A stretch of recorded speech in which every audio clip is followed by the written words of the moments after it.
and they're highly mobile. However, some early sites, some Paleo-Indian sites, there's more than certainly an isolated find, and it's certainly within the realm of imagination to think that people were camping and living for extended periods of time along the Vermilion River and coming back there.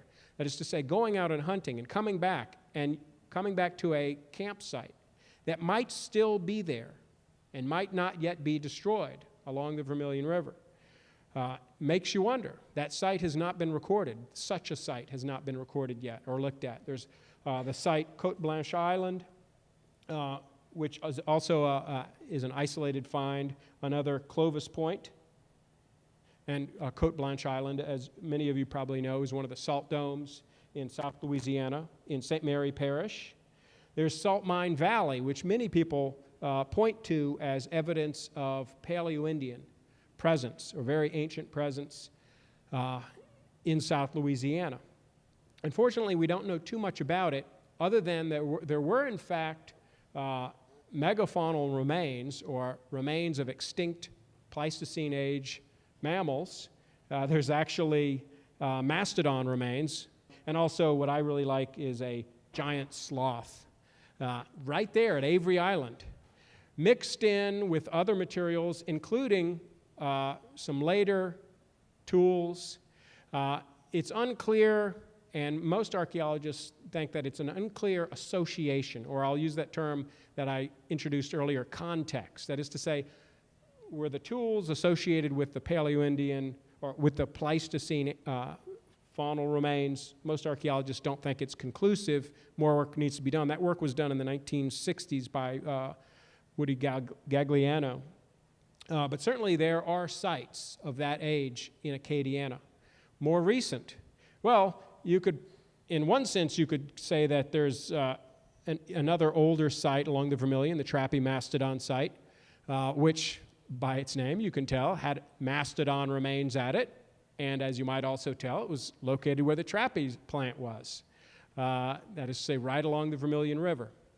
However, I included in archaic period sites here because the artifacts that were found with it were not in direct association. That is to say, the context was one in which the points, the projectile points, were much later. We would say that the mastodon was certainly Pleistocene age or last ice age, very ancient. The projectile points were something we call a Marcos point, which is archaic, which is more recent. It's not to say that there aren't earlier artifacts there. It could be looked at. Banana Bayou Mound, or Bonin Bayou Mound, as some of the family wanted to be called, also at Avery Island, also on the southeast tip of Avery Island. This is an archaic mound site. Banana Bayou Mound is an archaic mound site which really got a lot of attention very early on. That is to say, when it was looked at by Gagliano, he got some very, very early dates from it, 3900 BC to about 2500 BC.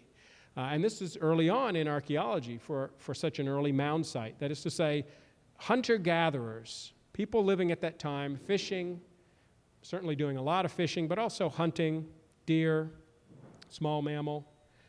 And here they are building a mound, building an Indian mound. Well, that's a monument. That's a monument to a group, or it's a monument to a tribe, to their identity, maybe marking a territory.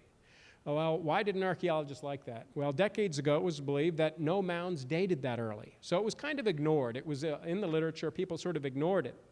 Well, by the 1990s, we started getting these other sites, like LSU mounds in East Baton Rouge Parish, but also other sites throughout Louisiana, up and down the Mississippi Valley, that date this to this age, 3500 BC, 4000 BC. Mound sites, some of them quite large, some of them immense. To give some perspective, some of these sites that we're talking about, this is 1,000 years before the construction of the Great Pyramids. 1,000 years before the construction of the Great Pyramids, Indians are building mounds, large mounds, and we don't understand entirely what they were used for. We don't think that they were used as burial mounds. Those come much, much later, thousands of years later. But nonetheless, they are building these mounds on the landscape, and they're spending a good amount of time and labor doing it to get the labor to do this would require a lot of food to feed people. How is this even possible? Well, we're learning about Native American society's economy and their political organization, and we basically think that people are able to do it because Louisiana was so rich a place. Sportsman's paradise, right? That is to say, one theory put forward by archaeologist Joe Saunders is that there were certain places on the landscape were just absolutely so rich in wildlife that they'd be crazy to pass through and not stay. That is to say, they didn't need to wander widely. I use that term wander. They didn't need to make subsistence rounds. They could, in fact, stay fairly sedentary. So now we have something which fairly recently seemed didn't make any sense, and that is sedentary foragers or sedentary hunter-gatherers. People staying in the same place, hunting and gathering, enjoying the incredibly bountiful resources, and calling a place home.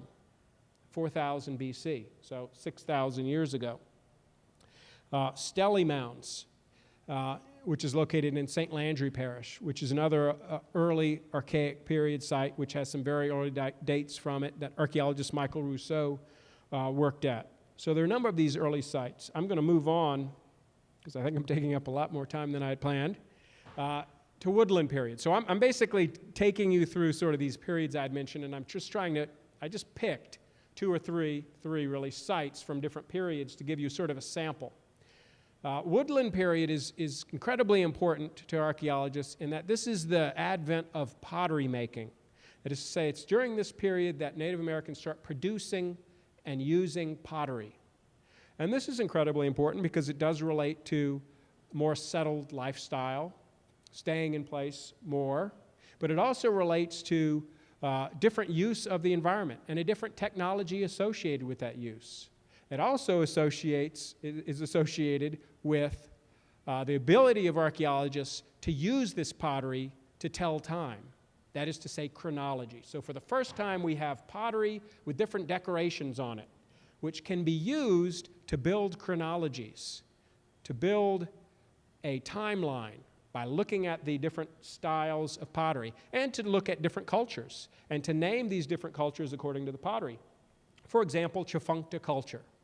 Well, one of the most important Tchefuncte culture sites is Lafayette Mounds. In fact, a mound site not too far from the airport, which, as far as I know, is still in existence, which is north on the Vermilion, which was visited by archaeologists Jem Ford and Quimby, who went there and published a short monograph or a short book on it, which included other sites in 1945, which really set the stage for knowing more about Tchefuncte culture. There's the Marksville site in Avoyelles Parish, which really is the center of Marksville culture, if not the major, it is the major Marksville culture site. If any of you have not been there, I encourage you to go. It's a major Marksville site that dates from about AD 1 to 400. Actually, some of the site dates a bit earlier. Those are the dates for Marksville culture, AD 1 to about 400. There is a burial mound there. That's Mound 4. Mound 4 shown here. But there are also other large platform mounds.